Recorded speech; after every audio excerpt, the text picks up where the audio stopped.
Bon dia, and welcome to Viking Barcelona. Today we are in Parc Joan Miró, home of the sculpture La Dona i l'Ocell by the famous Catalan artist Joan Miró. But of course we're not here to see any of that.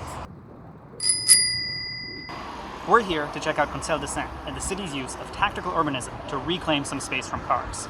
But first, we need a bit of history. Once upon a time, Barcelona looked like this, but it was getting super crowded inside the old walls. So, in the 1850s, they decided that it was time to expand. A contest was held to come up with the best plan, and the city picked this as the winner.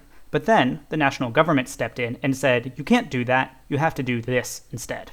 Which, of course, is the famous Cerdà plan with its regular street grid, iconic blocks with their corners cut off to make octagons, and a tinge of utopian vision for what the city should be. And that's more or less what was built, with some huge and important caveats that we are not going to get into today. This is what we now call the Eixample, which means the expansion. Of course, in the ensuing years, the Eixample has filled up with cars. So when COVID hit and the cars temporarily went away because of the lockdown, the city used the opportunity to update Cerdà's plan a little, especially here on Consell de Cent, which is why we're here today to check it out. But that's not where the story ends. Even though the street was transformed just last year in 2020, even bigger changes are planned for the future. The city has a new, green, human-centric plan for the whole of Eixample, a sort of Cerdà 2.0, and the first steps towards implementing that vision are slated to happen on 4 intersections right here along Consell de Cent. So let's go see what happened here last year, and also get a bit of a before picture for the new after still to come. On this first block, you can get a sense of what Consell de Cent used to look like before last year's intervention. On the first stretch, there were 2 lanes for cars, with street parking on the left and this bike lane on the right. In a later section, instead of street parking, there was a 3rd car lane. Here at the first intersection, with Carré Roquefort, we begin to see the elements that make up this tactical urbanism. The chamfered corners of the intersection that used to house parked cars and turning vehicles have been staked out by these giant concrete boulders. On the street itself, cars now have 1 lane, while the rest of the space has been given back to pedestrians using concrete slabs, which serve both as barriers and as street furniture. And everything that is meant for humans, and not cars, gets a bright lick of paint, which has actually turned out to be one of the more controversial elements of the whole scheme. Most of the reclaimed space was very well utilized. People seem to have accepted the concrete slabs both as safe barriers and as serviceable street furniture. We saw folks chilling, walking their dog, out for a stroll, taking a break from a bike ride, delivery riders waiting for the next order to come in, and folks just generally hanging out and using the space.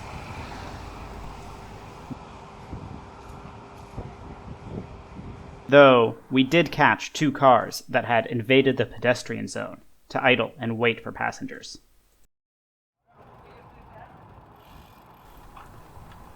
Not all of the intersections have received the same level of treatment. Some have those concrete boulders we saw earlier. A few have a combination of jersey barriers and planters to form a small parklet. Others only have their garbage containers pushed out further into the intersection, which is neither particularly attractive nor inviting. And many of the chamfers are still dedicated to car storage. This block has the most extensive upgrade to the chamfers, with well-protected space carved out from the intersection, as well as a slightly different design along the street itself. That's because to our right here is a school. These changes are actually part of a broader project to pacify and reduce car traffic next to 155 schools by the end of 2022. Children's games have been painted directly on the ground to make it clear whose space this is, and that approach has been extended all the way to the protective barriers themselves. The planters could use a little bit of gardening, though. And since we're at school, here's another quick history lesson. Consell de Cent means Council of 100, and this is how the city government used to work from the 13th to the 18th century. This is the hall where the 100 councilmen used to meet as it looks today. Now it is used for city events and also weddings.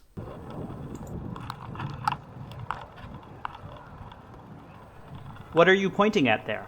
I used to live here. How was it? Well, the location is unbeatable, but also cars were kind of loud. In fact, one of my flatmates was a musician, and for him to be able to record some music or even practice, he had to close the windows, no matter how warm it was, because the noise from the street was too much. However, at the time, I used to have a scooter, like a small motorcycle. So, I was part of the problem. How are you feeling about the pacification of Consell de Cent so far? The radical pacification. I don't think it's that radical. I think it's whatever, minimum necessary.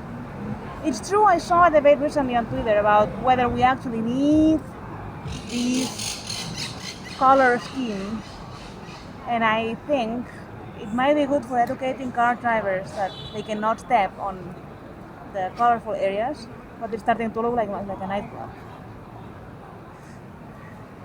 But the elements are fun. Like the fact that they use the same barriers for cars are benches to sit on. That is like, hello, we invite you to come here and sit.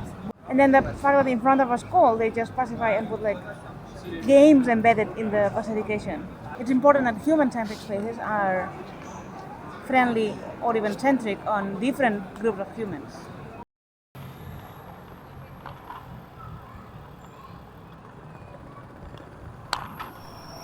For all the hullabaloo, I expected this ride to be more dramatic. But really, this doesn't look all that different from any other street in Barcelona, albeit with an extra wide sidewalk on one side and only one lane for cars. Despite all the controversy, this feels like it was a fairly modest intervention. And I think, in a way, that's the point. This was never an experiment in what the city should or could be. It was an experiment in what can be done quickly, easily, and cheaply. It turns out that it's possible to get rid of a few car lanes and give that space back to people, quickly, easily, and cheaply, and without triggering the apocalypse. The concrete slabs and boulders aren't the prettiest, and maybe the paint is too garish when new and looks too drab as it wears away. But as a way to get everyone used to whose space this is now, the whole thing works. It was, anyway, always meant to be temporary, a stepping stone to something else. And that something else is already in the works. The city recently picked preliminary designs for 4 of the intersections we passed. And the street itself will also be redesigned. This is all part of the city's green streets and superblocks paradigm. There are some links in the description with more information, and we'll get into it more ourselves when we visit the 2 already existing superblocks in a future video. But basically, this will become one of a network of pedestrian priority streets throughout all of Eixample, where cars will be allowed only as guests.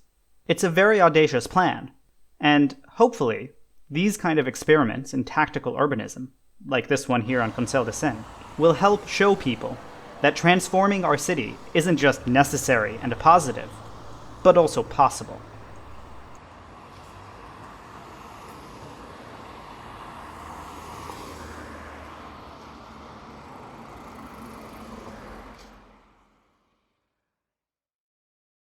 Thanks for watching. Let us know what you thought in the comments, and as always, hit like and subscribe. Fins aviat!